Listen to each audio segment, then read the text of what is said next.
How's everybody doing today? So, I decided to make a video about, that's right, the wood stove. One of the most sensitive topics in the bus life community.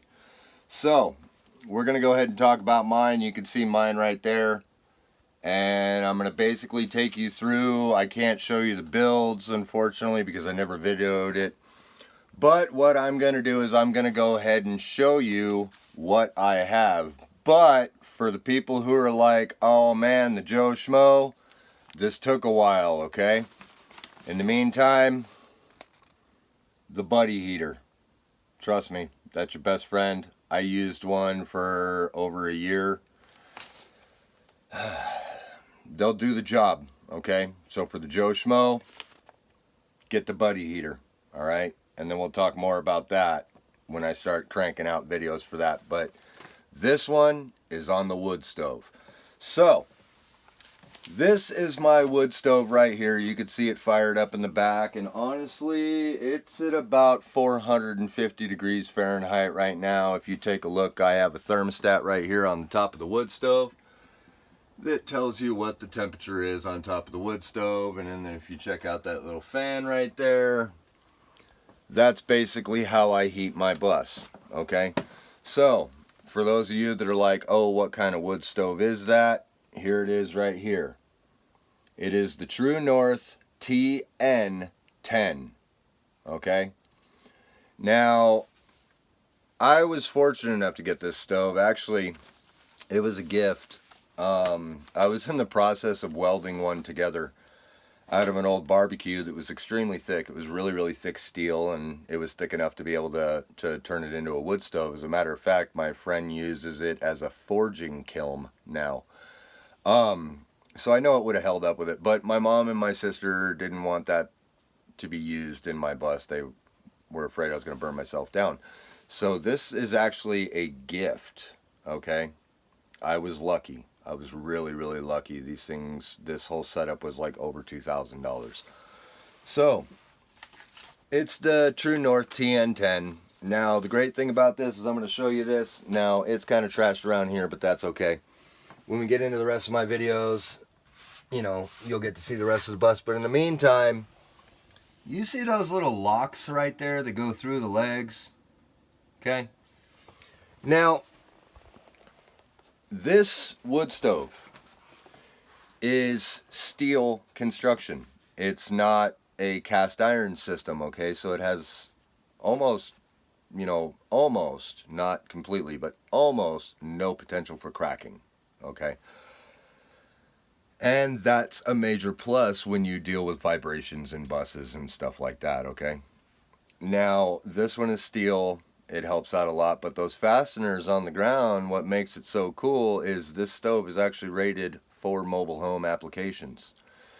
So the fact that it is bolted to the floor is a massive plus because that's actually a requirement in mobile home structures. Also, double wall black pipe. Okay, I know everybody wants to go with single wall pipe. That's a bad idea. Yeah, you'll get a lot more heat production, but if you actually have someone coming to look at your setup, no, okay, because that right there has a combustion or a combustible distance it needs to stay away from. This is a Class A double wall black pipe. It has a much lower rating for how far it needs to be away from a combustible. When you look up top, it's got its collar ring, and then it's got that other galvanized colored pipe. That's a Class A Type 3, I believe, or something like that, chimney pipe, and that's for protruding through the roof. Now, these school buses have about 2 inches between interior roof and exterior roof. That particular pipe requires a 3-inch minimum ring of no combustibles around it in order for it to meet code application. Okay, now a couple of steel plates on the back wall back there, as you can see, and stuff like that with spacers so that I have air voids and everything else and nothing gets hot.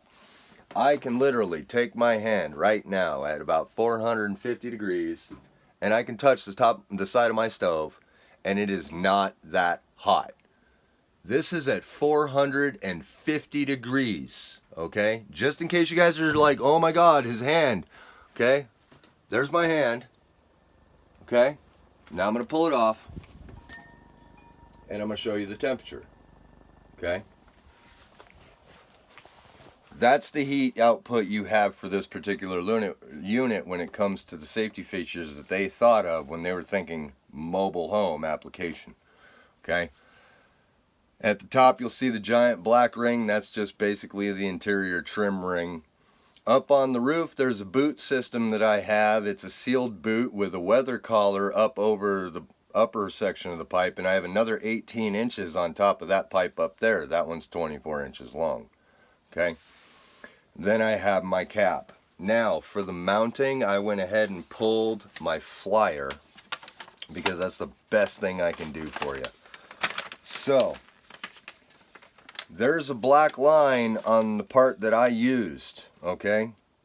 And this was the best thing that I can find for mounting a system like this out of the roof of one of these.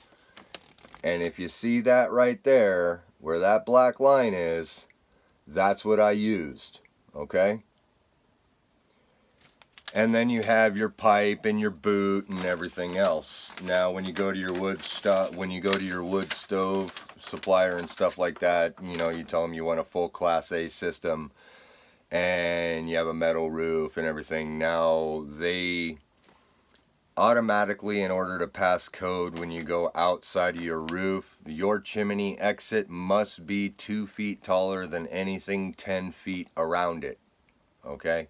So if you got anything, roof racks, lock boxes on your roof, you know, stuff like that, your chimney needs to be 2 feet above any of that if it's anywhere within 10 feet of that chimney, okay? So I also used an RV compound on the roof that it's like a silicone, it self-levels and everything else, and I haven't had any problems. This thing works great, no issues, keeps it nice and warm. It's about 68 degrees in here right now, and with that wind outside up in the mountains, it felt like minus 68. So it does a really good job. And honestly, if I had a chance to start from scratch and buy a wood stove, I wouldn't buy anything different. This thing is awesome. The firebox is a little small, but that's okay. There's a couple of things you need to keep in mind when you are getting something like this. This double wall black pipe right here behind me extends, so you can lift it up and you can drop it down. And the best thing you can do is don't put screws in it when you slide it down to the top of your stove. Don't put screws into that where it slides, because it'll fight you forever. So the other thing that I'm going to cover real quick was the fan. That little fan that's spinning on top, that right there is an eco fan. It registers cold air from the top, heat from the stove on the bottom, causes a positive DC charge that grounds itself out and spins the motor on it. So if you're interested in getting one of those for your wood stove, they really help. Trust me, they're not cheap, but they're well worth it. And here it is right here, okay? So I hope this helped you out in the school bus world when it comes to wood stoves, okay? You have to be really careful on this topic. I'll get more into mine in future videos when it comes to insurance and stuff like that, because that was a really sensitive topic, and it all just depends on what you're doing, okay?